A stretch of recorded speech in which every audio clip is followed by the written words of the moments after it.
going to start with some myth busting on storytelling. So the biggest myth that I hear people happening, that I hear founders complain of, I hear people saying, investors only care about numbers. They don't care about people. They don't care about saving people. They don't care about what great things I'm doing. But actually, that's a myth, because I'm on that other side where I hear investors talk about who they like and why. And they talk about people. In fact, I follow several VCs on Twitter or X, and one of them said, so I rejected a founder because even though everything else was a fit, I just don't like him. Did I do the right thing? And there was an overwhelming response, and everybody said, absolutely. If you're going to work with somebody for 10 years, you have to like them. Or you have to develop trust. If you don't like them, there's no trust. So it's important. Even investors want to make sure that there's a fit in that they know you and like you and trust you. And I've seen storytelling work in pitches. In fact, I'm going to tell a story of last year. John will know this one. At Seattle Angel Conference last year, there were some great companies in the final session, and that lots of people were there and people were voting and judging, and then the investors in that group went off to choose. And I thought, well, there's a couple here with great numbers. They have good traction. They have a really good business model. I think that like that one in particular with some good momentum is going to win this. But you know who they picked? They picked the company with the best story. The story was so compelling about how deep this problem is that they're solving. And their story around their vision was so compelling that people wanted to help. I mean, and the story really was great. It was this vision of improving health outcomes in rural communities. Who doesn't want that? But I kept thinking, oh, they're not going to win. It's a great story, but they don't have the best numbers. But they're the one that won. So storytelling is more than just an art. It's more than just a fun thing for kids. Stories build trust and get people engaged. So it's a vital communication tool that you can use to bring in investors and customers. I don't know if any of you have seen the film Show Her the Money. Click like in your thing, because I don't know, maybe not everybody's seen it yet. It hasn't gotten everywhere in the world, but it's hit a lot of US cities. So I saw Show Her the Money last Friday. And if you have a chance to see it, it's an amazing film, highly recommended. And it's all about storytelling. It's stories of founders, it's stories of investors. It shows the good, the bad, and the ugly. And it evokes so many feelings of empathy, feelings of cheering them on. I mean, people were crying at the sad bits and crying at the joyful bits. It was really well done. And when I was there, so I'll tell you about the story of my experience. I was there and I met lots of people that I know.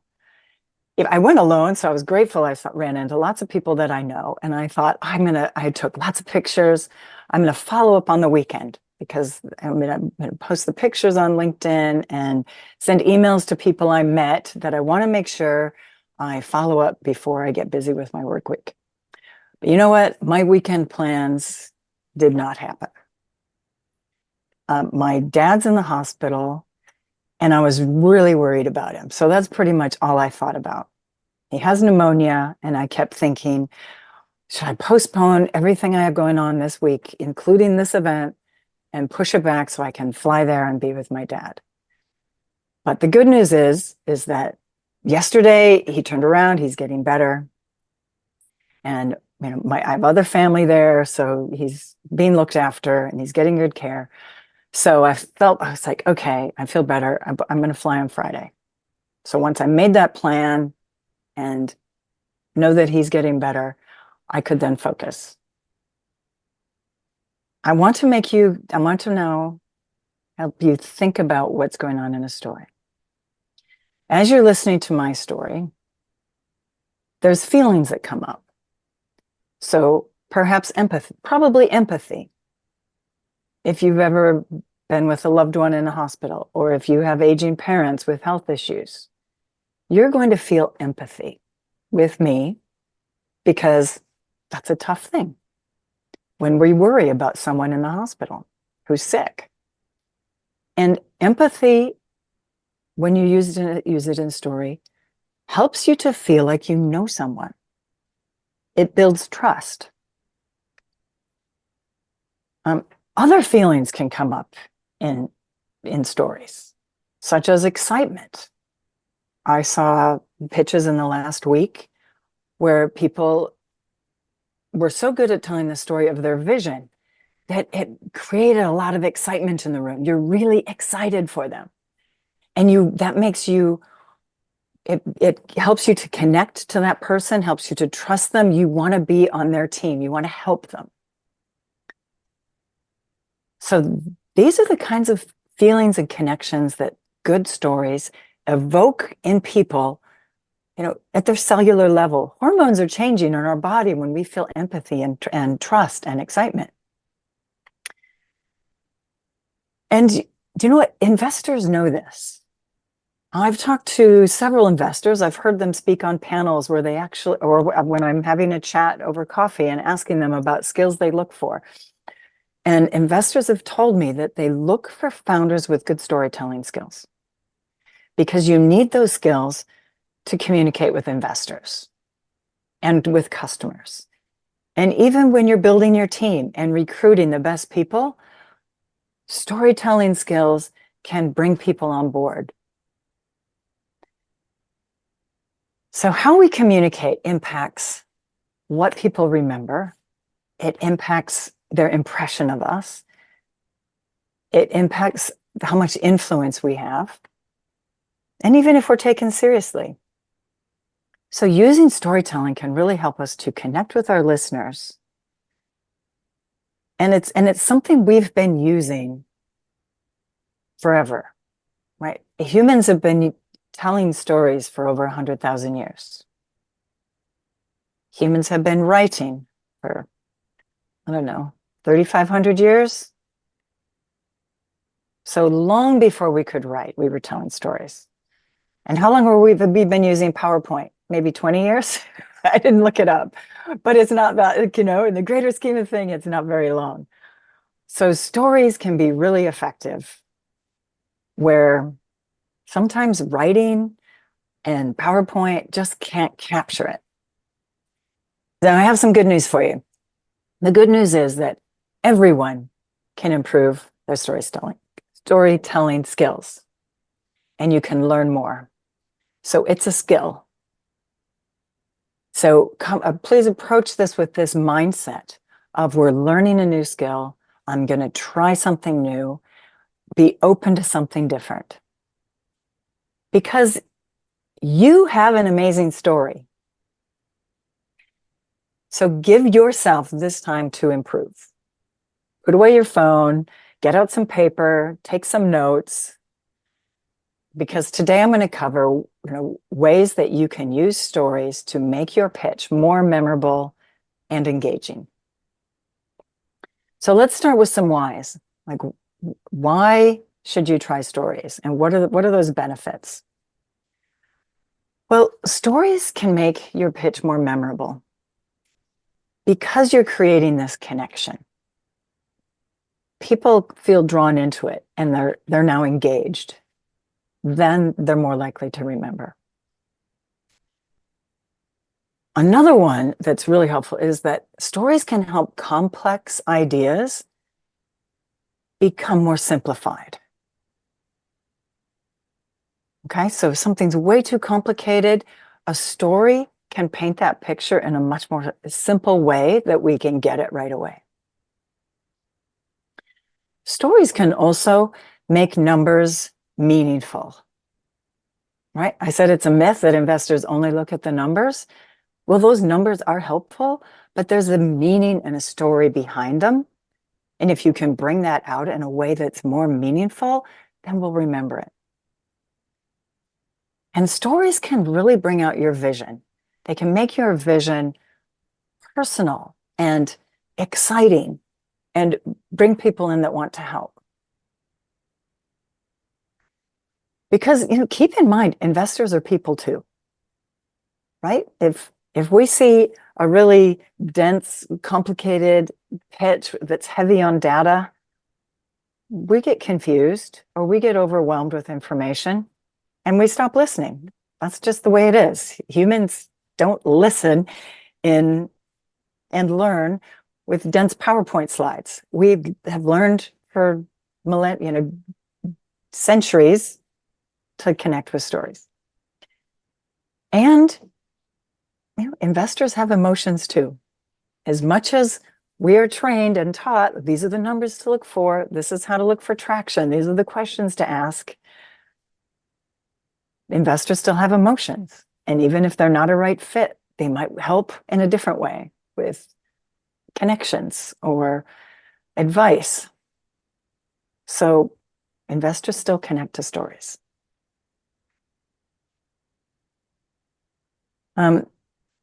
So I'll give you some areas where I'm a member of V8 Angels, and these are all mission-driven investors. They're impact investors. So they don't just make investment decisions based on numbers, but they want to see that that their investment's going to have an impact.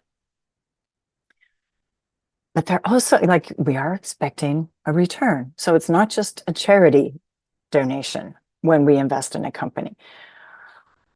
But I hear the responses from investors, even in the Q&A. The pitch will finish and somebody will ask you questions, say, hey, I love what you're doing, so tell me more about whatever. So you've already got them on board. So that vision in a story gets people on board, even if they're not a fit to invest. One company that I invested in is called Pit Moss. And they created this vision of, first, the dire one. Peat was being depleted all over North America. And as that's coming out of the ground to create, peat moss that we use in gardening, that's releasing carbon in the air. And that story of how that industry works now is really grim. But then their vision is creating a compost that's not made from peat, that is going to protect our environment and still be even more effective and reduce water usage and have healthier plants and a healthier environment. It was such a beautiful vision of what they're creating that people want to get on board and help. And I've seen other wonderful visions, like reducing PFAS in the environment so that people are healthier. These are the two mistakes that I see most common. And we're going to talk about how you can use storytelling to avoid those mistakes. Okay, the first mistake that I see all the time, and other investors in the room here are going to go, oh yes. The first mistake is TMI, too much information. If a pitch is really dense with a lot of information, it's impossible to remember everything.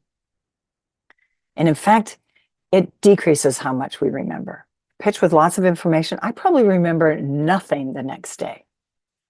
But a pitch with a couple really clear messages and a good story, I'll remember at least the most important bits. And the second biggest mistake I see is that the content in the pitch is not investor focused. So it doesn't cover what investors are most interested in. So therefore, what we want in a pitch, this is what you want, write this down. You want to be concise, and you want your content to be investor focused. Here's what I mean by investor focused. An investor focused pitch covers what investors want to know. It keeps them engaged and paying attention. and they're going to be asking relevant questions. So how can you focus your pitch with a clear message for investors? And to do that, let's get in the head of investors a little bit.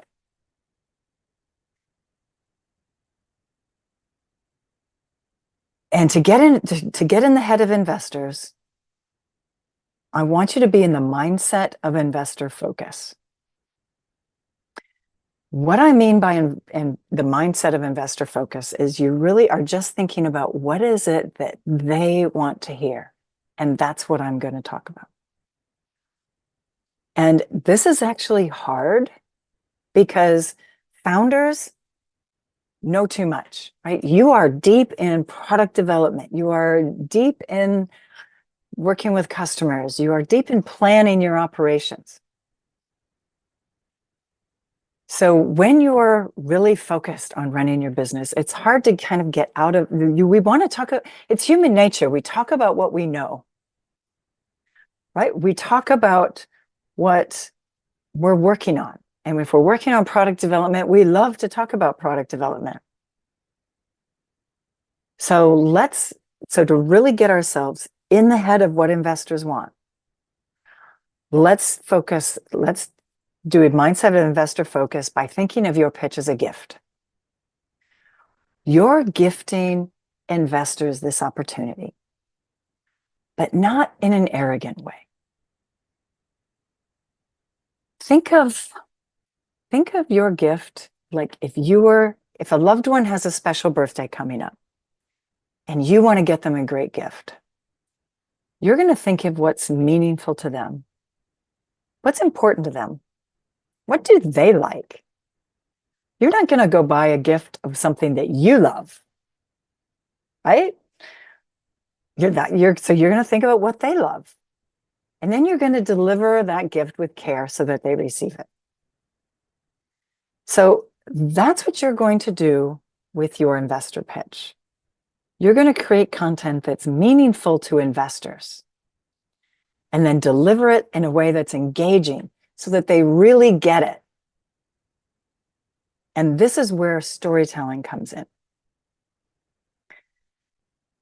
So we're going to make it easy for investors to understand what you do and why you do it.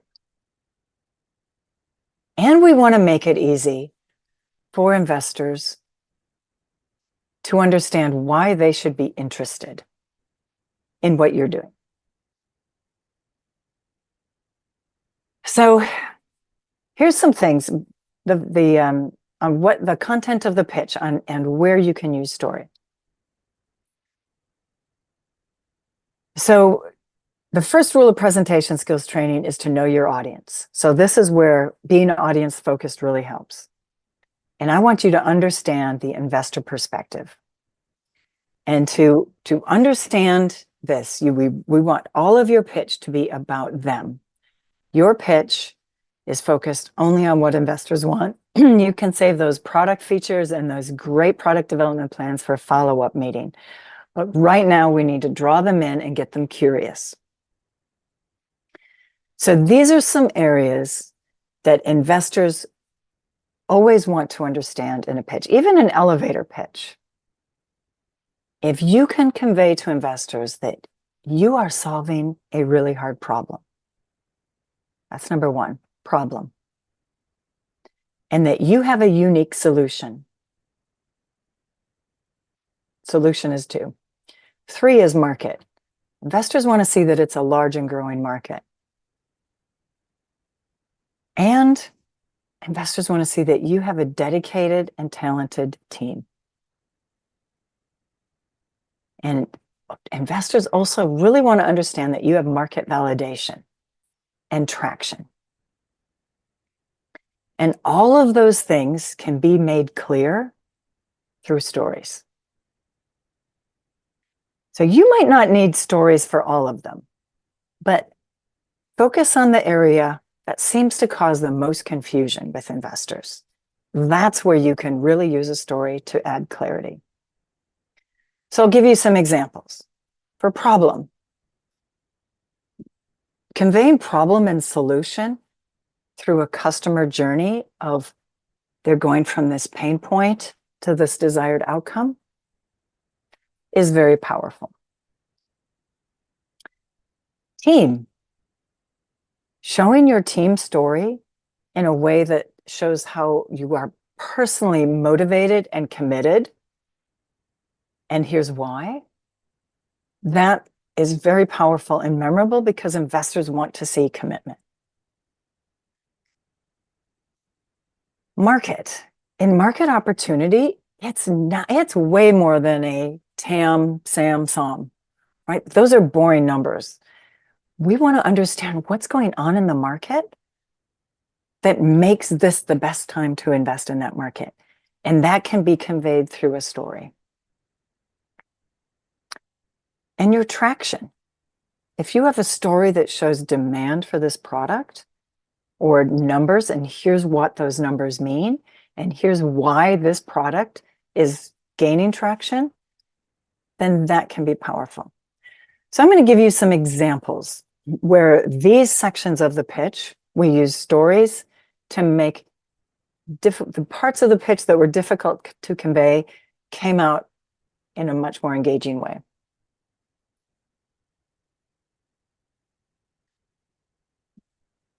So first of all, the problem. Problem statements are a big problem on most pitches. They are often unclear or vague or kind of complicated, particularly for companies who solve lots of problems. So I always ask my clients, what's the pain point of your customers? And we really dig in on the client, their customer journey. So if you can think of like, okay, I have these customers or I have this ideal customer in mind, what's their pain point? What are they struggling with? How can I convey this in a story? So here's an example where I saw a pitch at a practice session a couple of years ago, where they came in and said, the problem is climate change. But then when they talked about their solution did not solve climate change. So climate change is not the problem you're solving, even if you're trying to help the climate. We dug into what is actually the problem you're solving and who's your customer, and tell me about them. So then at the next practice session, it was very clear. It was something like, this is Maria, a farmer in Eastern Washington, and she loses 25% of her crop from farm to customer, which is a huge loss of revenue. And our solution reduces crop wastage by 50%. Wow.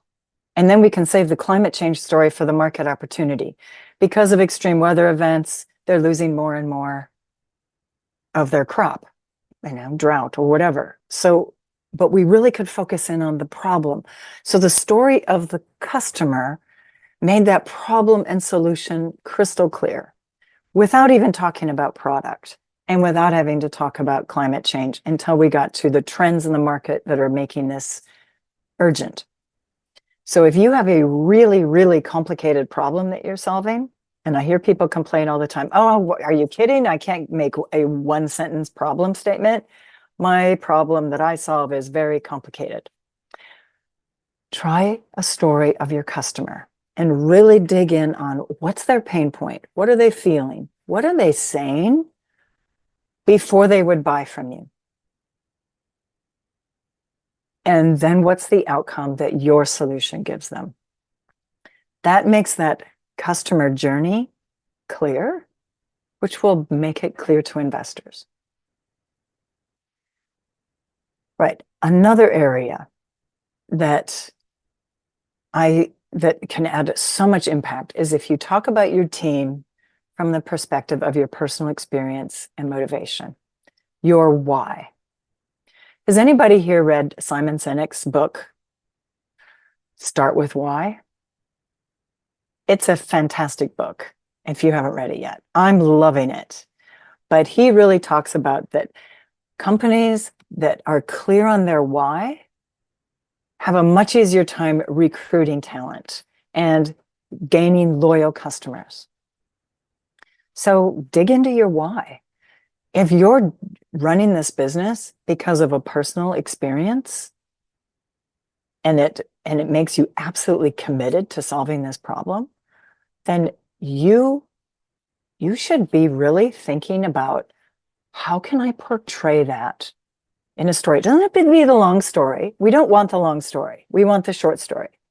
So don't say, well, when I was in college, I studied this, and then in my internship, I learned this, and then blah, blah, and it led me to figure this out. That's too long. That doesn't show commitment.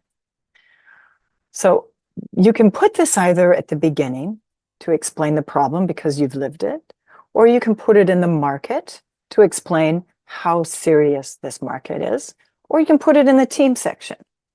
So I'll give you an example of a client that I was just working with last week. And his story is so compelling that we put it right at the front. That when he, in his personal experience, he was caring for his sick wife who, because of her illness, had insomnia. And during COVID, he was the caregiver. So he suffered from sleep deprivation. His short-term memory was really small. He lacked focus. He was exhausted. And this is what motivated him to create a sleep device to help people naturally fall asleep and to go back to sleep and have a better sleep. But as he's telling this story of sleep deprivation, like, you really feel empathetic for this. Like, oh, that's horrible. Sleep deprivation is painful. And it went on for months. And then at the end, so this portrays he really understands the problem. But even in the market, we put in a story about the people that suffer from sleep deprivation, like nurses who are working shifts. They can't take powerful sleep medications because they need to be alert. They need their rest. They're getting burned out. And because of burnout and staff shortages, more of them are leaving, which creates more staff shortages. So you see this story of nurses portrays the trends in the market and how urgent it is to find ways to help. So this is where you can use that story. You can weave it into the beginning and in the middle and at the end when you talk about your vision, right? That your vision is that people who are suffering from sleep deprivation get better restorative sleep.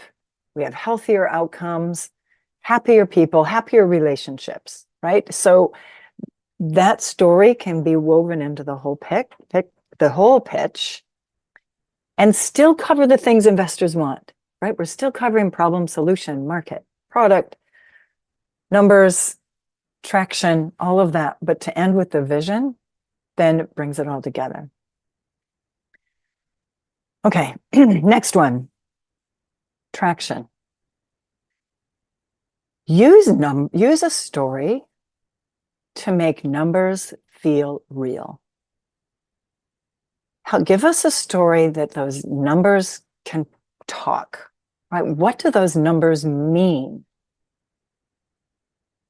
Sometimes it's, okay, here's the number of customers, or the number of, maybe it's your revenue or your recurring revenue. But dig into what's the story behind that. Perhaps it's, we've helped X number of customers, and here's some product testimonials. Or we have a monthly recurring revenue of this. What's the story? That might not be an impressive number until you hear the story. So I worked with a client a few weeks ago whose monthly recurring revenue is not all that high, but it has a lot behind it. So we turned it into a story that all of the pilots have converted to paid, and they are all on this recurring revenue now. And each of them is growing the size of their plan each month as the company expands their features. They have zero churn. And the feedback from their customers is that they are growing revenue and saving time using this product. So it's a great story, but if you only show this is the monthly recurring revenue, meh, it's not impressive. So think about what your numbers mean. And then the other one that's a really big one for stories to use at the end is your vision. Particularly if you're solving a really hard problem that that people will want to get behind. So, for example, a couple of years ago, I invested in a company, and their vision that they portrayed of cleaner oceans with no more lost fishing gear and reducing danger to sea life while helping fishermen save time and reduce costs was really compelling, because they painted this picture of first the problem of sea life getting tangled in fishing gear, and then the second one of how that can be reduced dramatically. So if you have a great vision, put it into a story so that we can picture it, because we can picture stories in our head and remember them later. So much easier than just, here's our plan, here's our ask. So my goal for you is that you can be memorable with your stories so that you can make it easy for investors to understand what you do, to understand why you're doing this, and to make it really clear to investors why they should be interested, in enough that it motivates them to want to learn more. That's where you're going to get that second meeting. So you can use stories to make those sections of your pitch crystal clear and more memorable.